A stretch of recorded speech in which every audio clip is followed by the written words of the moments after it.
امشب در 24 ابهامات بسیار درباره دور تازه مذاکره ایران و آمریکا زیر سایه بازگشت جنگ.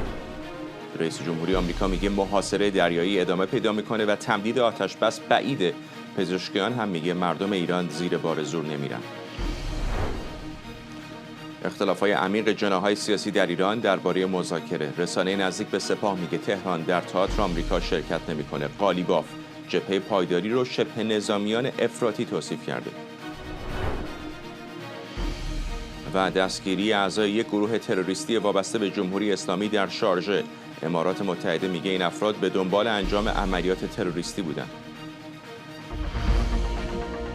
از استودیوی ایران اینترنشنال این 24 است با فرداد فرهزاد.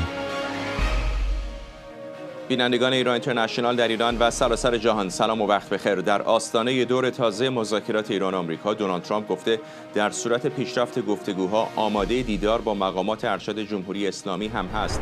به گفته دونالد ترامپ تمدید آتش‌بس با جمهوری اسلامی بسیار بعیده و تا زمانی که طرفین به توافق نرسند محاصره دریایی ایران ادامه پیدا میکنه. یک مقام کاخ سفید هم به ایران اینترنشنال گفته هیئت مذاکره کننده آمریکا شامل جی دی ونس، استیو بیتکاف و جرد کوشنر تصمیم دارند به زودی به اسلام آباد برن. همکارم سمیرا قرایی از کاخ سفید در واشنگتن همراه ماست. سمیرا، حرفای ضد و نقیض زیاد هست در مورد همین وضعیت سفر هیئت آمریکایی، هم هنوز تصویر چندان روشنی نیست. اگر قرار باشه فردا در اسلام آباد با مقامات ایرانی، اگر اونها به اسلام آباد بیان صحبت بکنن، دیگه همین حالاها باید راه بیفتن. باید راه بیفتن. آقای ترامپ امروز با نیویورک پست صحبت کرده بود. در اون گفتگو به این اشاره کرده بود که هیئت آمریکایی یعنی آقای ونس، بیتکاف و کوشنر در راه هستند. ولی بعدتر روشن شد که هنوز واشنگتن رو ترک نکردند. من با یکی از مقام‌های آگاه اینجا که برنامه‌ریزی‌های سفر رو انجام میده صحبت کردم، جویا شدم، گفتم شما تایید می‌کنید که اینها هنوز در واشنگتن هستند؟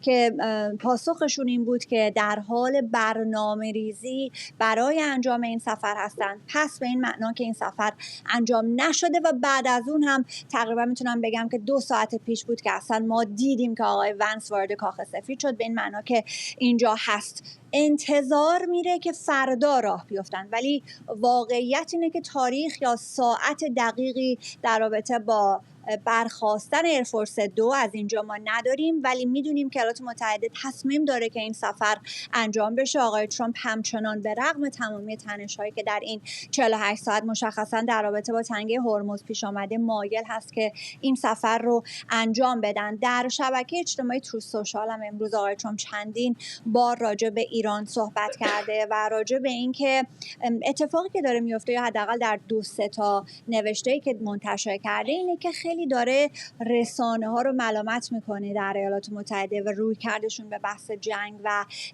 اقداماتی که آقای ترامپ انجام داده. این رو خیلی متصل داره میکنه به انتخابات 2024 و اینکه شما هم اونجا فکر میکردید که من میبازم، اونجا نظرسنجیاتون میگفت که من با کامالا هریس شانه به شانه‌ام، ولی دیدید که اشتباه کردید، دیدید که اخبار جعلی هستید، نظرسنجیاتون به درد خودتون میخوره و در رابطه با ایران هم خواهید دید که همون اتفاق شبیه انتخابات 2024 خواهد افتاد. اینها نکاتی است که بهش اشاره کرده. میگه که اسرائیل من رو به این جنگ نکشید. من دلایلی که داشتم برای اینکه مطمئن باشم جمهوری اسلامی نمیخواد به سلاح هسته‌ای دست پیدا بکنه، یک عمر دلیل داشتم و بعد از 7 اکتبر یه دلیل دیگه اضافه شد. وقتی نتیجه اون رو دیدم، یک دلیل دیگه پیدا کردم که چرا جمهوری اسلامی نباید به سلاح هسته‌ای دست پیدا کنه. امروز روی کرده آقای ترامپ این گونه است. حال و هوایی که وجود داره این هست که به سمت تمدید آتش بس نخواهد رفت. اگر بر اساس ساعت و دقیق بخوایم نگاه بکنیم فردا عصر به وقت ما اینجا در شرق آمریکا آتش بس باید تمام بشه، ولی اونطور که آقای ترامپ با PBS صحبت کرده و میگه مهلت پایان آتش بس رو او چهارشنبه میدونه. پس سه شنبه اگه هیئت بره، حالا من از سمت جمهوری اسلامی صحبت میکنم چون اخباری که مربوط به اون هیئت هم میرسه بسیار ضد و نقیض هست.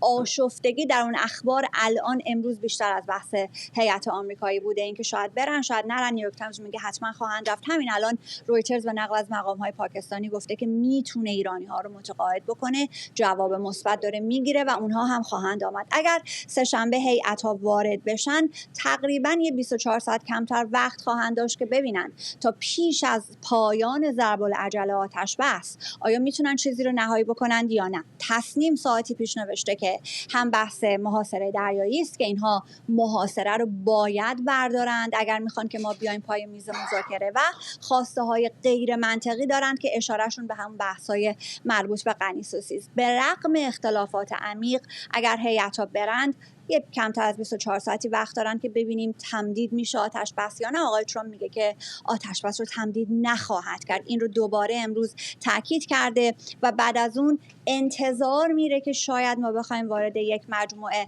تنش نظامی دیگر بشیم، شاید نه در حد و اندازه جنگ 5 هفته‌ای، شاید کمتر، روشن نیست. ولی امروز اینجا تحرکات یک مقدار زیاد بود. آقای روبیو امروز اینجا بود، آمد یک سری هم در همین اتاق بریفینگ زد و رفت و به نظر میرسه هنوز اخباری در این رابطه منتشر نشده، ولی شاید یک چیزی در حد یک جلسه امنیت ملی مجددا آقای ترامپ با آقای روبیو، با آقای هکسس و باقی مقام‌های ارشد دولتش راجع به بحث تنگه هرمز محاصره دریایی داشته باشه. یک تانکر در واقع کشتی کارگو جمهوری اسلامی به نام توسکا ایالات متحده این رو توقیف کرده. جمهوری اسلامی اگر پای این میز مذاکره بیاد به این معناست که به رغم محاصره دریایی و به رغم توقیف اموالش آمده با ایالات متحده صحبت بکنه.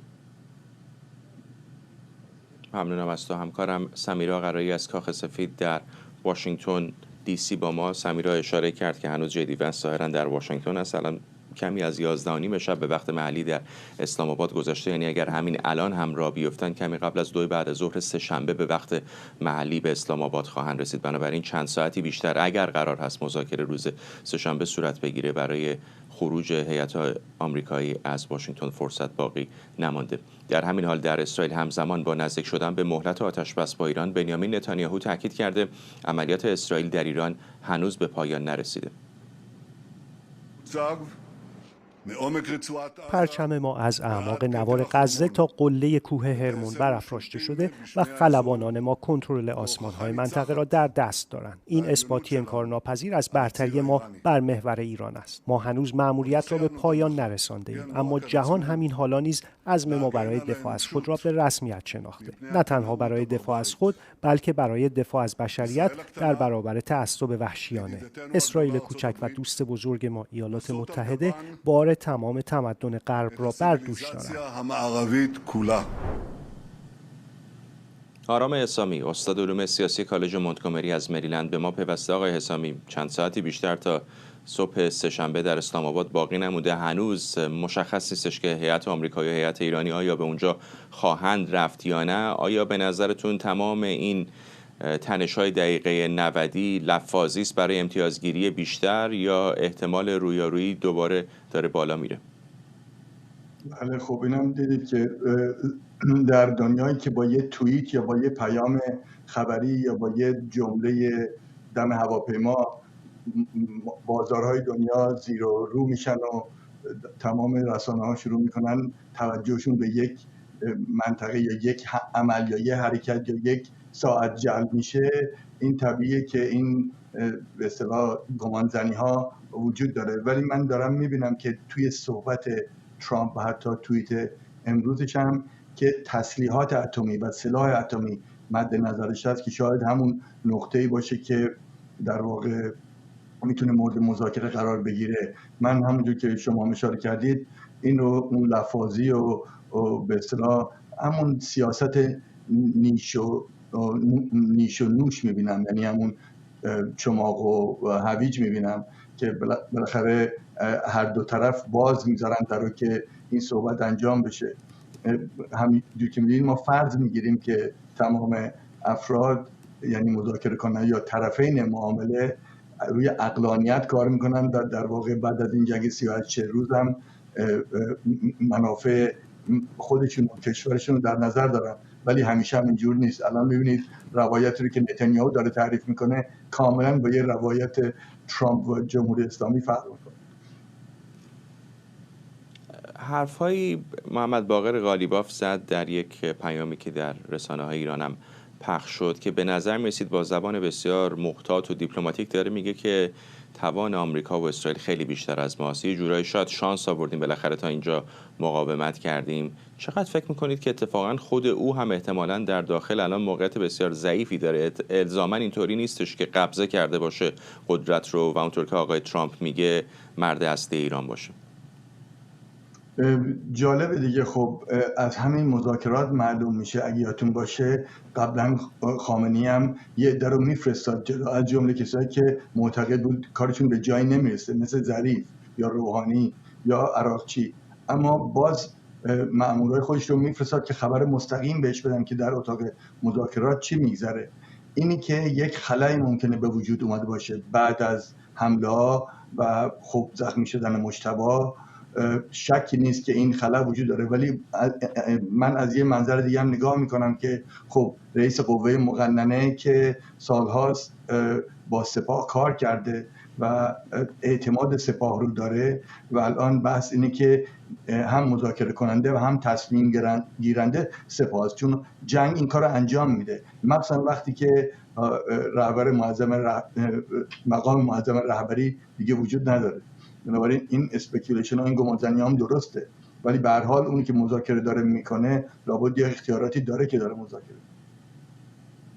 این کشتی رو که زدن دیروز چرا به نظرتون چنین کردن؟ چون به نظر میسه که چند تا کشتی ایران حالا با AIS تقلبی یا از کنار سواحل ایران رفته بودند. چه شد که به نظرتون آقای ترامپ در آستانه مذاکره این کشتی رو هم بهش حمله کرد و هم توقیف؟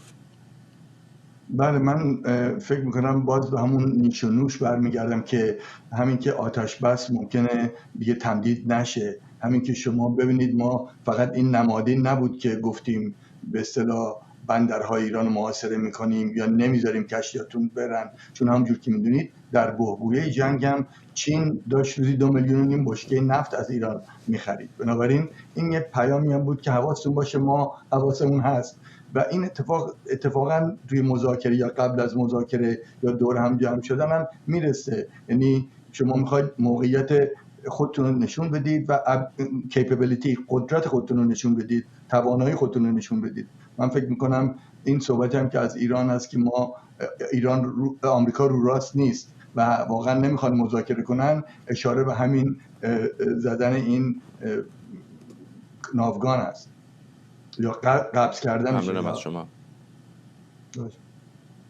ممنونم. آرام اسامی، استاد علوم سیاسی کالج مونتگومری از مریلند.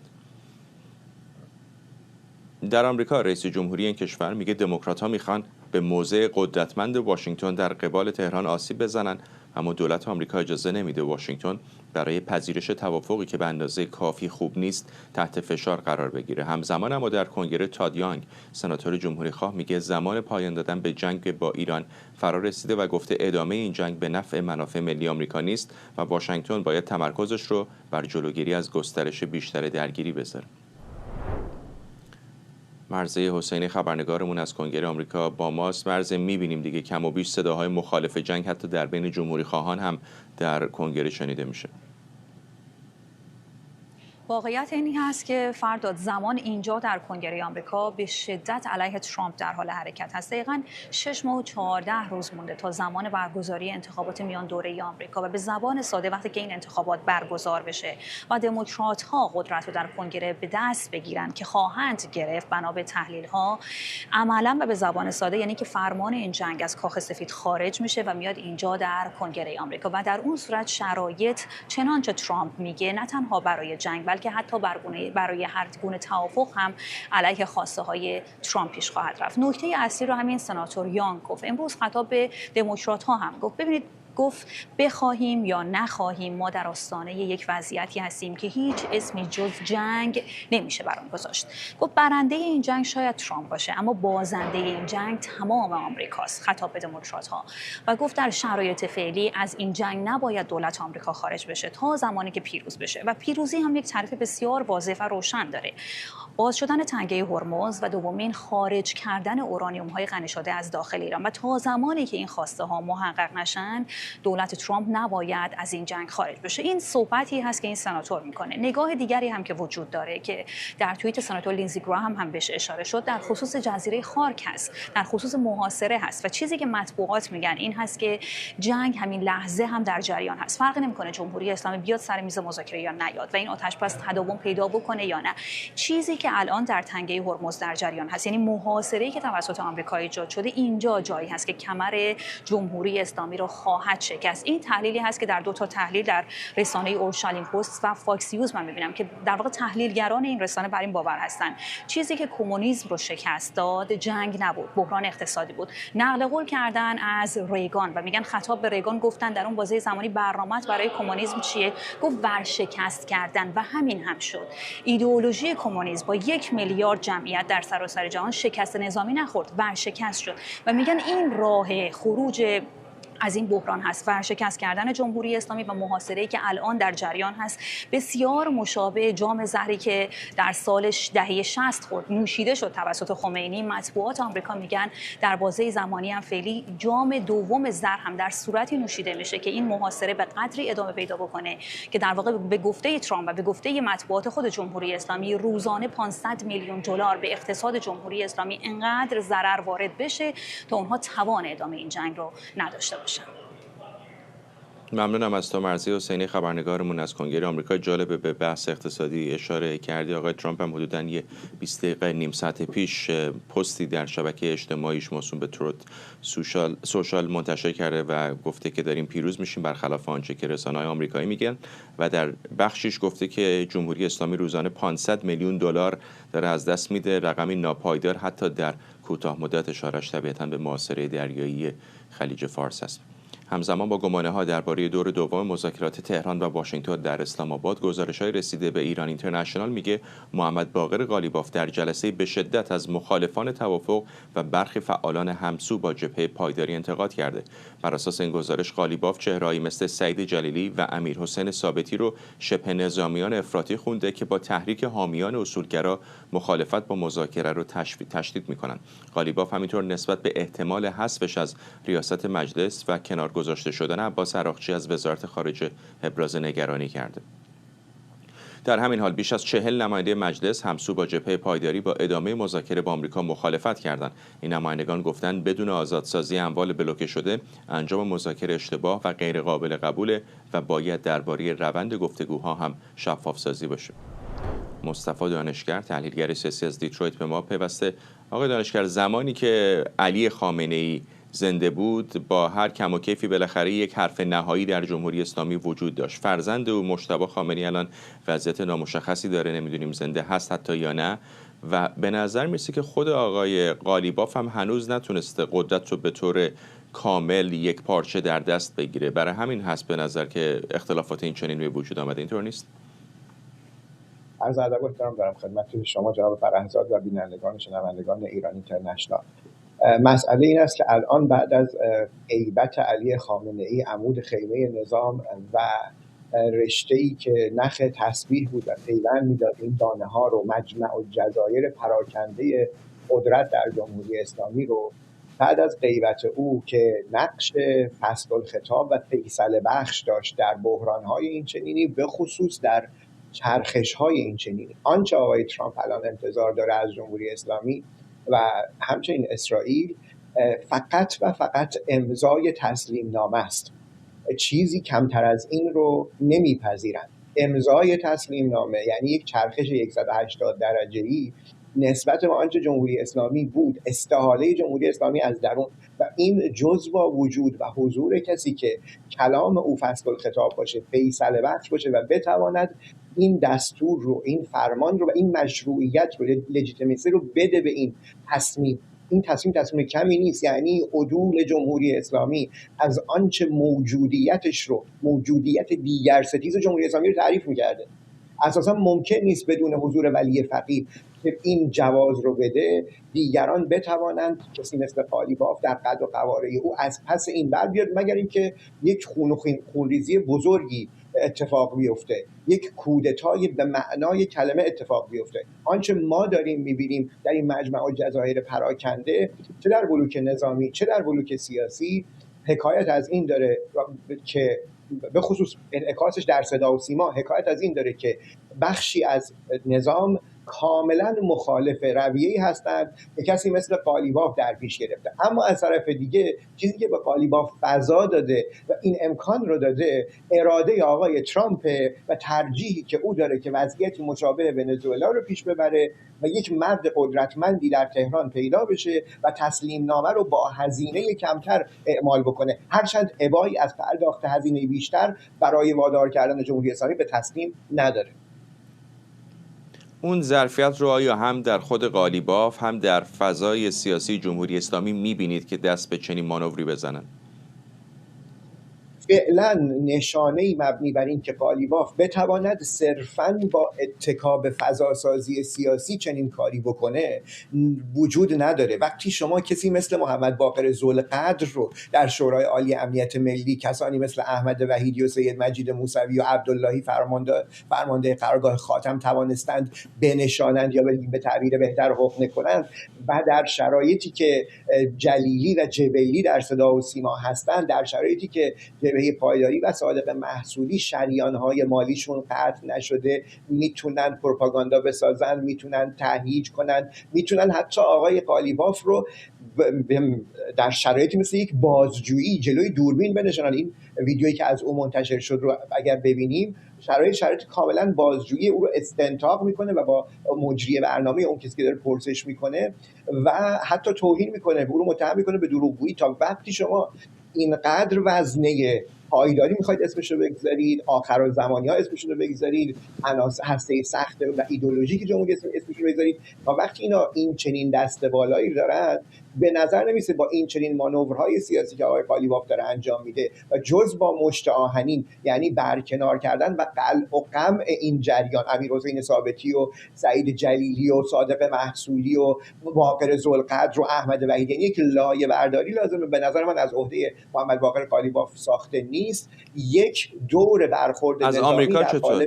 همینجا ببخشید پرانتز باز میکنم آقای دانشگر، از آمریکا چی؟ اگر واقعا آقای ترامپ مصمم باشه که با قالیباف به یک توافقی برسه و احساس بکنه که قالیباف در داخل مشکل داره، چقدر محتمل میبینید که جنگ رو به صورت محدود دوباره شروع بکنه برای اینکه یک لایه دیگه به قول شما برداره از اون بخش افراطی تر جمهوری اسلامی؟ این کاملا سناریو محتملی است. اتفاقا محتمل ترین سناریو الان آغاز مجدد درگیری ها به قصد لایه برداری است. اتفاقا این رویه آقای ترامپ نه الان، نه در جنگ 28 فوریه، بلکه از جنگ 12 روزه دربارش صحبت کرده. وقتی مذاکرات 5 دور به بنبست رسید، عملاً اولین روز جنگ 12 روزه حرفی که آقای ترامپ زد این بود که اونهایی که مخالف توافق بودن دیگه نیستن. حالا اون زمان برداشت این بود در روزهای اول و ساعت اول که علی شمخانی حذف شده. یعنی از اون زمان ترامپ این تاکتیک رو در مورد لایه برداری بهش اعتقاد داشت، باور داشت. الان هم که با الگوی ونزوئلا بیشتر بهش باور پیدا کرده که با هزینه کمتر جمهوری اسلامی رو وادار به تسلیم میکنه.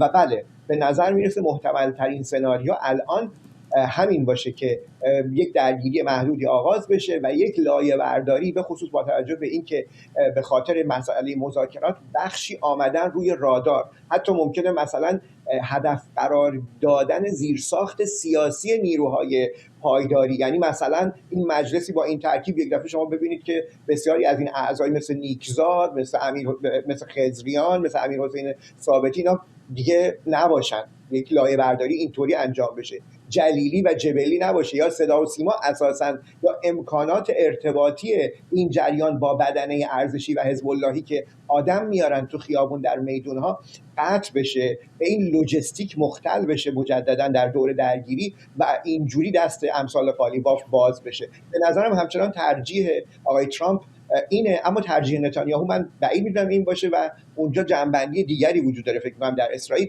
اما فعلا آقای نتانیاهو داره همراهی میکنه.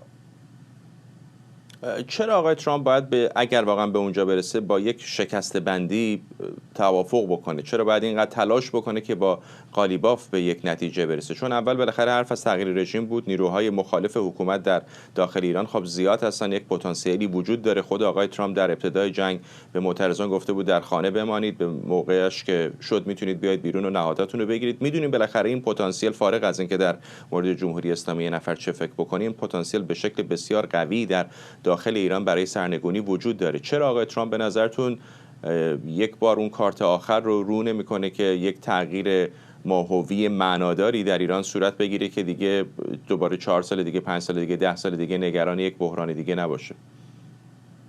من فکر کنم آقای ترامپ یک سری ملاحظات شخصی و متدیک در این باره داره. یعنی چی؟ یعنی علاقه‌مند به تحقیر حد اکثری نظام جمهوری اسلامی با کمترین هزینه و در عین حال منتهی به از بین بردن این ایدئولوژی باشه. این اگه بخوام خیلی خلاصه بگم درک من از رفتار آقای ترامپ با جمهوری اسلامی، یعنی تحقیر بکنه جمهوری اسلامی رو، وادار به امضای تسلیم نامه بکنه، مشروعیتش رو بستاند از پایگاه اجتماعیش. به هر حال جمهوری اسلامی اگه بره این تسلیم نامه رو امضا کنه، معناش این است که دست از استکبار ستیزی برداشته، دست از سیاست نابودی اسرائیل عملاً برداشته و همه ابزار و لوازمی که برای این کار همه این سالها میلیاردها دلار هزینه کرده بوده رو همه رو دفن کرده. معناش دفن ارث خمینی و خامنه‌ای است اگر این کارو بکنه جمهوری اسلامی. خب برای کسی مثل آقای ترامپ که از دهه 80 میلادی در اون تصور داشته از جمهوری اسلامی، اونم با این هزینه کمتر، این مطلوب ترین و این روش پیاده کردن ایدئال این مسئله. بعد از اون خب تسهیل میشه روند سرنگونی جمهوری اسلامی و سپردن جمهوری اسلامی به معترضانی که در خیابانها خواهان براندازیش هستن بسیار بسیار ساده تر خواهد بود تا جمهوری اسلامی که با یک احساس پیروزی بخواد باهاش به یک توافقی برسه و بعد از سر پیروزی شروع کنه قلع و قم معترضان. و ضمن اینکه خب هزینه‌اش هم کمتره. اگه کسی در داخل بیاد تسلیم نامه امضا بکنه به جای اینکه بمب‌های چند میلیارد دلاری ریخته بشه سرشون و بعد با هزینه بیشتر بخوان تسلیم بشن. ممنونم از شما مصطفی دانشگر، تحلیلگر سیاسی از دیترویت میشیگان. امارات متحده عربی اطلاعات جدیدی از شناسایی و بازداشت یک گروه تروریستی وابسته به جمهوری اسلامی رو که پیشتر در شارژه بازداشت کرده بود منتشر کرده. به گفته دستگاه امنیتی امارات متحده عربی، این افراد متهم به برنامه‌ریزی عملیات تروریستی، تخریب امنیت ملی و انتقال غیرقانونی پول به خارجند. مقامات امارات ارتباط اعضای شبکه با جمهوری اسلامی رو تایید کردند و میگن به مقابله با تهدیدات امنیتی مشابه ادامه میدن. خبرنگارمون مریم رحمتی از سازمان ملل در نیویورک به ما پیوسته. مریم، در عیان و خفا اماراتی‌ها به نظر میسه که با آنچه که شبکه‌های جمهوری اسلامی در داخل کشورشون هست دارن مقابله میکنن. چه میدونیم در مورد این بازداشت‌ها در شارژه؟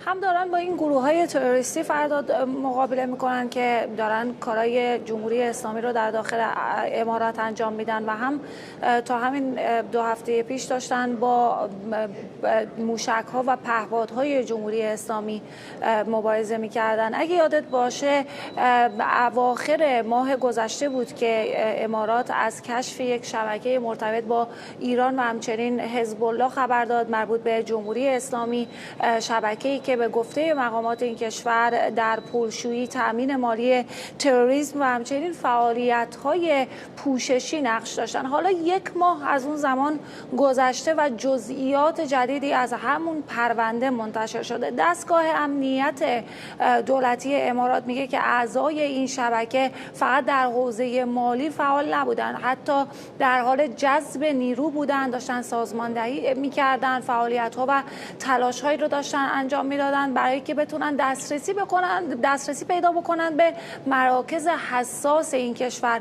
بر اساس گزارش‌ها و جزئیات پرونده‌ای که تا حالا منتشر شده 27 نفر بازداشت شدن، متهم شدن و اتهام‌های اونها از جمله ایجاد سازمان مخفی، بیعت با نهادهای خارجی، انتقال پول به طرف‌های مشکوک و همچنین تهدید وحدت ملی به اونا نسبت صورت داده شده. این جزئیات جدید نشون میده که امارات تهدید جمهوری اسلامی رو فقط در سطح ناامنی نمیبینه، بلکه از شبکه‌های مالی تا نفوذ و فعالیت‌های داخلی رو هم بخشی از تهدید جمهوری اسلامی ارزیابی میکنه. میگه که با اونا مقابله خواهد کرد، اونا رو دستگیر خواهد کرد و اونا نمیتونن مخفی بشن. به هر حال این پرونده با واکنش مثبت کویت هم همراه شده و همزمان در بحرین هم گزارش‌هایی از بررسی و بازجویی افراد مظنون به همکاری با جمهوری اسلامی در جریان جنگ منتشر شده و همه اینها نشون میده که چقدر این گروه‌های تروریستی که در این کشورهای همسایه و حاشیه خلیج فارس در واقع دارن کشف میشن تلاش میکردن که امنیت این کشورها رو به هم بزنن و اینکه جمهوری اسلامی تا این حد هم پیش رفته که گروه‌های تروریستی فعال در کشورهای همسایه و منطقه داره و این تحولات در حالی داره اتفاق میفته و مطرح میشه که جنگ و تنش‌های منطقه‌ای هم تا همین 2 هفته قبل جنگ بود و الان هم تنش‌ها ادامه داره. وضعیت تنگه هرمز رو ما می‌بینیم، کشورهای خلیج فارس به شدت عصبانی هستند. حتی گزارش‌های منتشر شده در مورد اینکه همین خود امارات طرفدار این هست که دونالد ترامپ رئیس جمهور آمریکا این جنگ رو علیه جمهوری اسلامی تا زمان نابودی جمهوری اسلامی ادامه بده و همچنین چند کشور دیگه‌ای که همین موضع رو اختیار کردن. اول سعودی هم از جمله همین کشورهایی بود که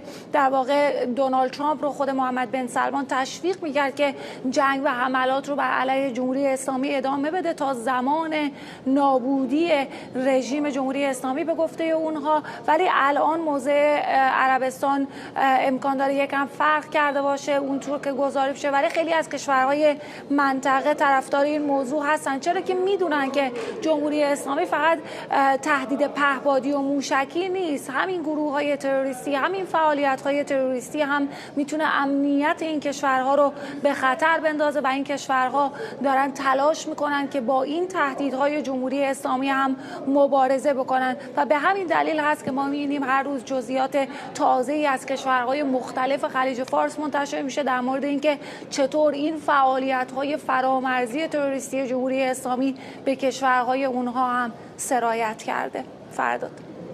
ممنونم از تو. خبرنگارمون مریم رحمتی از مقر سازمان ملل در نیویورک. تصاویری هم که می‌دیدید آژانس خبری امارات وم و همینطور سرویس‌های امنیتی این کشور منتشر کردند. اتحادیه اروپا میگه قصد داره معیارهای تحریم‌ها علیه جمهوری اسلامی رو گسترش بده و افراد و نهادهایی رو که مسئول مسدودسازی تنگه هرمز هستند در فهرست جدید تحریم‌هاش قرار بده. در همین حال رئیس جمهوری فرانسه با اشاره به تنش‌های اخیر در تنگه هرمز گفته ادامه بسته ماندن این آبراه و همینطور تصمیم آمریکا برای محاصره دریایی ایران هر دو اشتباهند.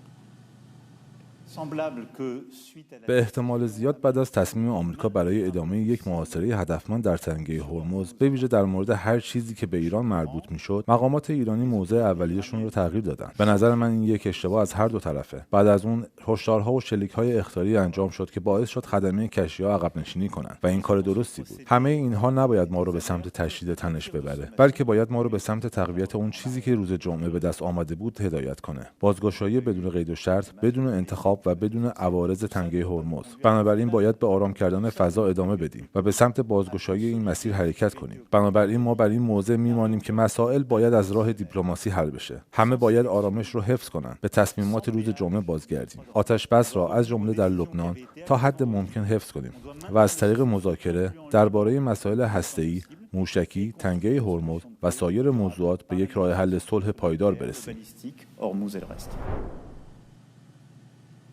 علی حسن‌پور خبرنگارمون در برلین به ما پیوسته. علی، در شرایطی که هم ایران هم آمریکا عملاً تنگه هرمز رو در محاصره دارن، آمریکا برای کشتی‌ها و بنادر ایران، ایران برای تمام کشتی‌های دیگر دنیا، به نظر میسه اروپایی‌ها که خیلی هم ذی‌نفع هستن در تنگه هرمز، تمرکزشون فعلاً فقط بر همین صحبت درمانی است.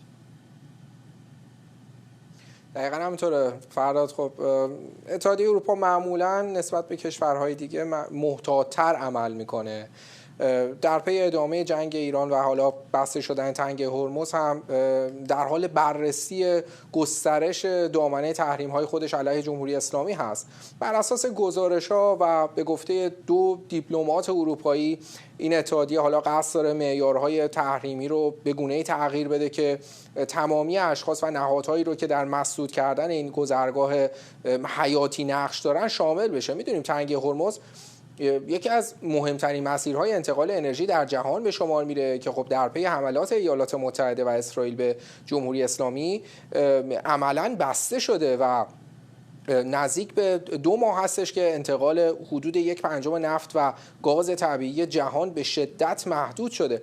حالا همین موضوع در واقع باعث شده که فشار مستقیمی بر بازار انرژی جهانی به ویژه کشورهای اروپایی بیاد و حالا در همین جهت هم به گفته منابع دیپلماتیک حالا در بین سفرای اتحادیه اروپا یک توافق سیاسی شکل گرفته تا چارچوب تحریم‌ها علیه جمهوری اسلامی تغییر بکنه.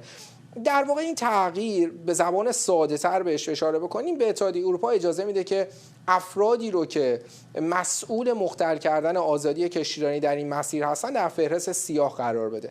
در این حال اجرایی این تصمیم باید گفت نیازمند زمان هست و سرویس اقدام خارجی اتحادیه اروپا باید طی چند هفته آینده فهرست‌های جدید رو آماده بکنه، در حالی که خب کمیسیون اروپا هم بر اعمال محدودیت‌های اقتصادی داره نظارت میکنه. خب این تحولات نشون میده که جنگ ایران به طور مستقیم بر اروپا تأثیر گذاشته و در کنار خب اختلال در زنجیره‌های تأمین فشار قابل توجهی بر اقتصاد کشورهای اروپایی وارد کرده. مثلا اینجا در آلمان این تاثیر به وضوح در افزایش قیمت گازوئیل، بنزین و سوخت هواپیما دیده میشه.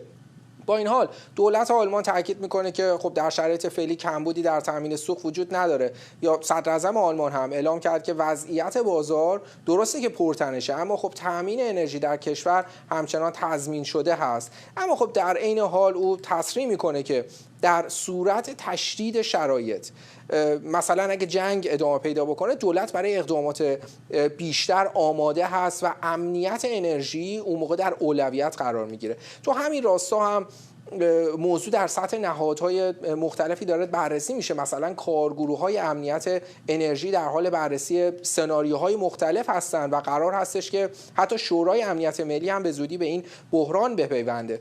اما در سطح اتحادیه اروپا هم ارزیابی‌های مشابهی وجود داره. مثلا کمیسیون اروپا اعلام کرده که در حال حاضر کمبود فوری سوخت در کشورهای اروپایی دیده نمیشه. با این حال کشورهای اروپایی به طور منظم وضعیت تأمین رو بررسی میکنن و به ویژه مثلا دسترسی سوخت هواپیما رو که در یک اولویت در نظر گرفتن. در همین چارچوب هم کوتاه بگم مقامات اروپایی علاوه بر افزایش تحریم‌ها علیه جمهوری اسلامی بر راه حل‌های سیاسی هم تاکید میکنن. مثلا موضوعی که تو بهش اشاره کردی، ماکرون رئیس جمهور فرانسه با اشاره به تحولات اخیر در تنگه هرمز حالا اعلام کرده که چه محاصره این مسیر از سوی ایالات متحده و چه واکنش جمهوری اسلامی هر دو اشتباه بوده و باید تنش‌ها در این منطقه به شدت کاهش پیدا بکنه. ممنونم از تو. علی حسن‌پور، خبرنگارمون در برلین. با ادامه قطعی در اینترنت ایران، رئیس کمیسیون صنایع و معادن مجلس گفته طرح دسترسی کسب و کارها به اینترنت پایدار بین‌المللی تصویب شده. رضا علیزاده گفته در مرحله اول صاحبان کارت بازرگانی و بعد سازمان‌ها و واحدهای تولیدی با احراز هویت و رعایت ملاحظات امنیتی به اینترنت بین‌المللی متصل میشن. علیزاده میگه روند اعطای دسترسی به واحدهای کوچکتر هم در حال انجامه. معصومه طاهرخانی، تحلیلگر اقتصادی از لندن به ما پیوسته. خانم طاهرخانی، حرفای زیادی در مورد صدماتی که این قطعی طولانی اینترنت بر بدنه اقتصاد ایران وارد شده در این مدت مطرح شده. این وصل کردن قطع چکانی به خصوص برای واحدهای بازرگانی چقدر میتونه درمانی باشه برای این بحران؟ ببینید، وقتی با حاکمیتی طرفید که یک حق بدیهی به اسم حق اشتغال که در قانون اساسی هم اومده رو تبدیل میکنه به یک امتیاز و یک رانت برای گروه خاص، طبیعتا صحبت از عقلانیت و تاثیرگذاری خب شاید بحث بیراهه‌ای باشه. بخوایم شروع کنیم همین تصمیمی که الان گرفتن رو بررسی بکنیم، دارن صحبت از این میکنن که ما میایم به کسانی که کارت بازرگانی دارن اینترنت میدیم.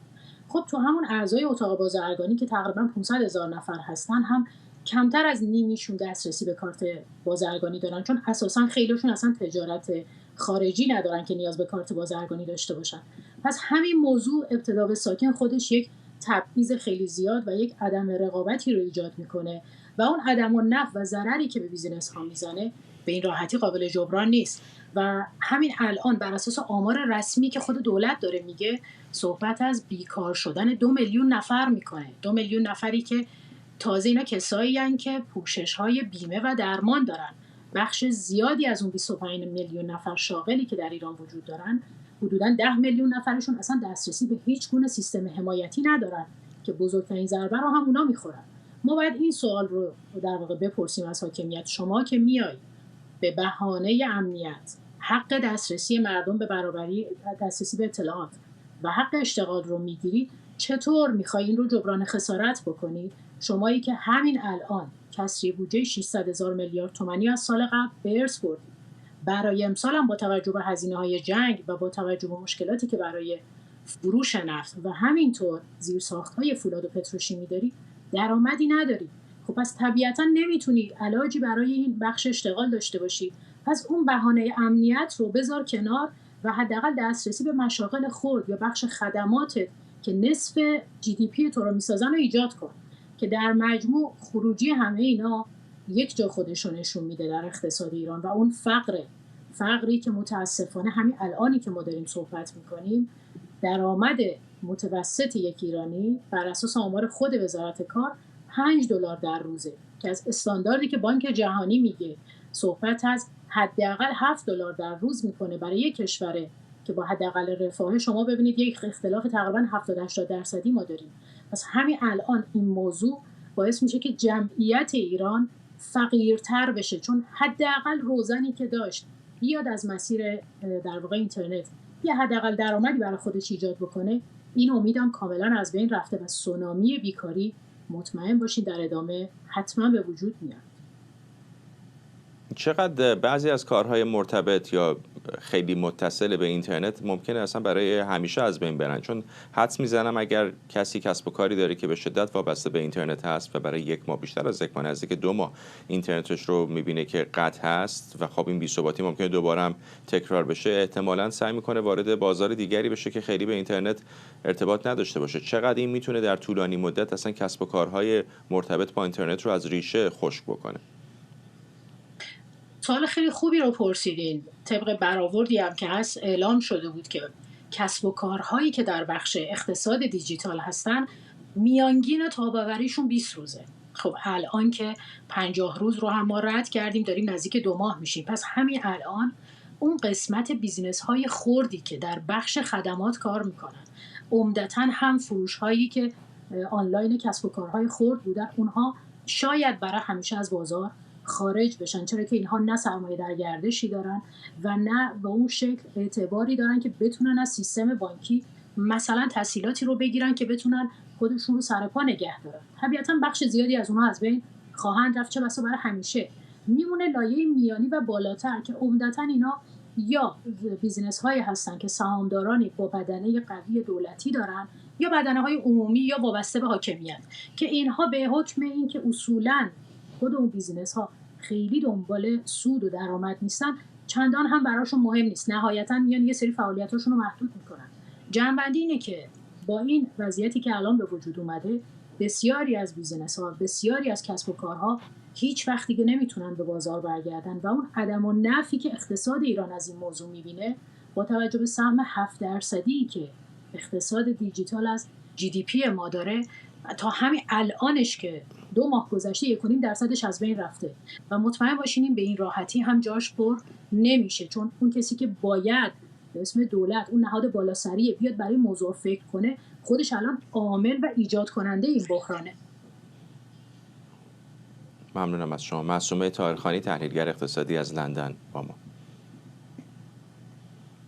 و ممنونم از شما که بیننده برنامه 24 امشب بودید. در دقایق گذشته رئیس جمهوری آمریکا گفته که رهبری جمهوری اسلامی باعث شده که کشتی‌های نفتی زیادی در جهان به سمت تگزاس و لوئیزیانا و آلاسکا حرکت بکنن. ممنونم از شما برای این در حالی که همچنان ابهامات در مورد مذاکرات فردا در اسلام آباد ادامه داره. ممنونم از همراهیتون. این برنامه رو کمی دیرتر میتونید دوباره در یوتیوب ایران اینترنشنال هم ببینید.